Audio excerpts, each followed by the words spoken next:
حدیث میں آتا ہے، اور یہ مشکات شریف میں بھی حدیث ہے، مسند احمد ابن حنبل کے حوالے سے اور جامع ترمذی کے حوالے سے، حضور فرماتے ہیں، حارث اشعری رضی اللہ تعالیٰ عنہ اس کے راوی ہے، انی آمرکم بخمس، مسلمانوں میں تمہیں 5 باتوں کا حکم دے رہا ہوں، اللہ امرنی بہن، ایک روایت میں یہ اضافی الفاظ ہے، اللہ نے مجھے حکم دیا ہے ان کا، اپنی طرف سے نہیں دے رہا، حالانکہ حضور کو اختیار تھا آپ اپنی طرف سے بھی حکم دے سکتے۔ وہ 5 باتیں کیا ہیں؟ بالجماعت والسمع والطاعت والہجرت والجہاد فی سبیل اللہ۔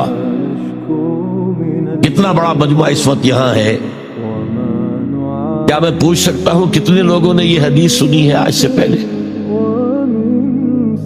ذرا ہاتھ اٹھائیں، کیا وجہ؟ دیکھیے 5 چیزیں وہ ہیں جو ہم میں سے ہر ایک کو یاد ہے، حدیث یاد ہونا ہو اس کا ایسنس تو یاد ہے۔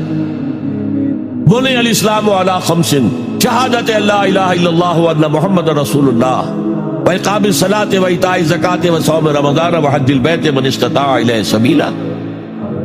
اس کو نہیں معلوم 5 ارکان اسلام؟ اور کس نے فرمایا؟ یہ حضور نے، اور یہ کلام خبریہ ہے، بنی الاسلام علی 5، اس میں امر کا انداز نہیں ہے، خبر ہے۔ اسلام کی تعبیر 5 بنیادوں پر ہے، یہ حدیث ہمیں یاد ہے، اور جس کے کہہ رہے ہیں میں حکم دیتا ہوں تمہیں اور اللہ نے مجھے حکم دیا ہے، یہ 5 باتیں ہمارے ذہن سے نکل گئی، اس لیے کہ ہمارے ذہن میں اسلام کا تصور مذہب کا ہے، دین کا ہے ہی نہیں۔ ہم وہی سمجھتے ہیں کہ نماز، ایک تو یہ کہ ہمارے عقائد ٹھیک ہو، نماز روزہ حج زکوٰۃ کا تقاضا ہو، اور کچھ جو ہمارے سوشل کسٹمز ہیں، عیدیں منائے، جمعہ پڑھے، قربانیاں دیا کریں عید الاضحیٰ میں، بچے کا عقیقہ کریں، مردے کو دفنائیں کفنائیں، شادی ہو تو ایجاب و قبول کرائیں، پھیرے نہیں ڈلوائیں گے، اور یہ ہمارا دین ہے، ہمارا مذہب ہے، مذہب دین نہیں ہے، یہ دین کا تصور ہی نہیں۔ ہم اتنے خوگر ہو گئے محکومیت کے کہ دین کی اقامت کا تصور، دین کو غالب کرنے کا تصور ہمارے ذہن سے نکل گیا، ذہن میں ہے ہی نہیں۔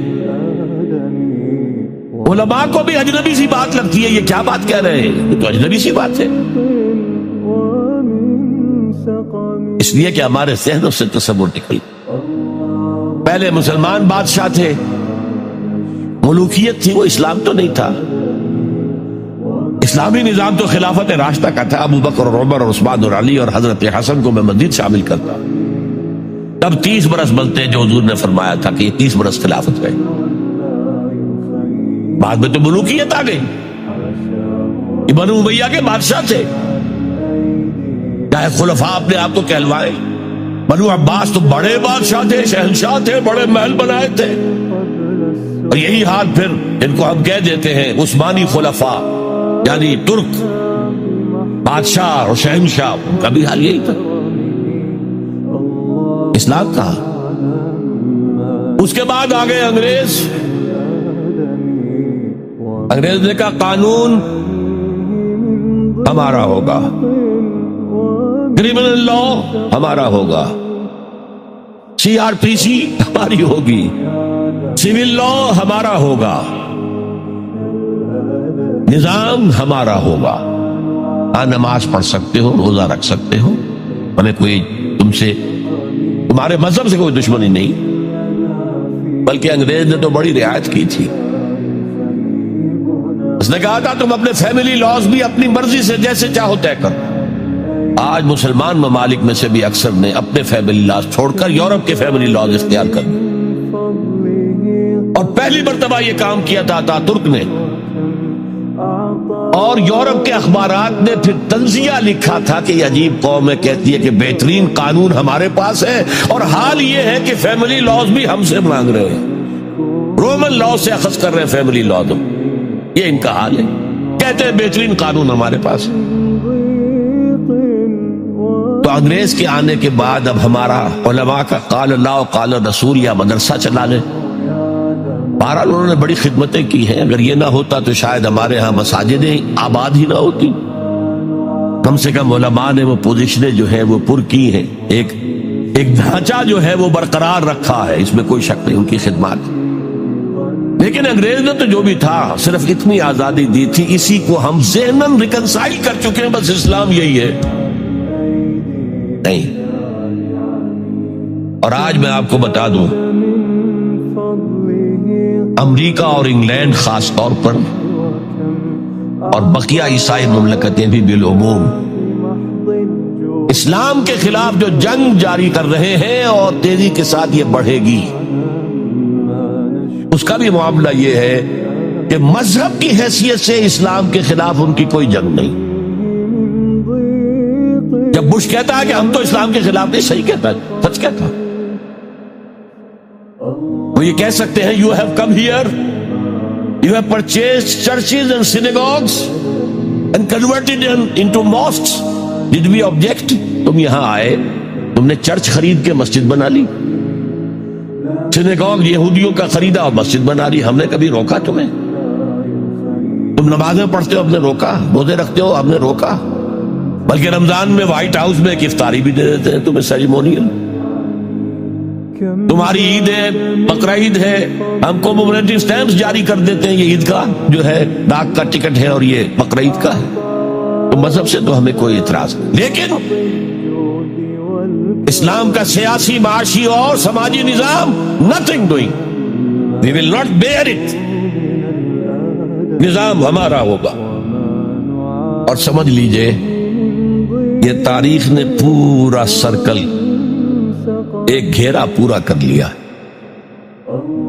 وہ جو مولانا حالی نے کہا تھا, اے خاصہ خاصان رسول وقت دعا ہے, امت میں تیری آ کے عجب وقت پڑا ہے. وہ دی جو بڑی شان سے نکلا تھا وطن سے, پردیس میں وہ آج غریب الغرباء ہے. کس شان سے نکلا تھا اسلام, اور آج بالکل ریورس ہو گیا معاملہ. اسلام نے یہ کہا تھا اسلام لے آؤ, ہمارے برابر کے بھائی ہو جاؤ گے. ہم یہ بھی نہیں کہیں گے ہم پرانے مسلمان ہیں, سینئر مسلمان ہیں, ہمارے حقوق زیادہ ہیں, تم نیو کمرز ہو, نو مسلم ہو, تمہارے حقوق نہیں, بالکل برابر. یہ نہیں تو اسلام کی بالادستی قبول کرو, چھوٹے ہو کر رہو, ہاتھ سے جزیہ پیش کرو. یؤتوا الجزیۃ عن ید وہم صاغرون. پھر تم یہودی رہو مذہب کے طور پر. نظام ہمارا ہوگا دین حق کا, وہ غالب ہم نے کرنا ہے. محمد الرسول اللہ بھیجے گئے دین کو غالب کرنے کے لیے. ہمارے اندر طاقت نہ ہو تو کیا کریں, مجبور ہے. لیکن طاقت ہو اور پھر دین کو غالب نہ کریں تو ہم تو غدار ہیں اللہ کے.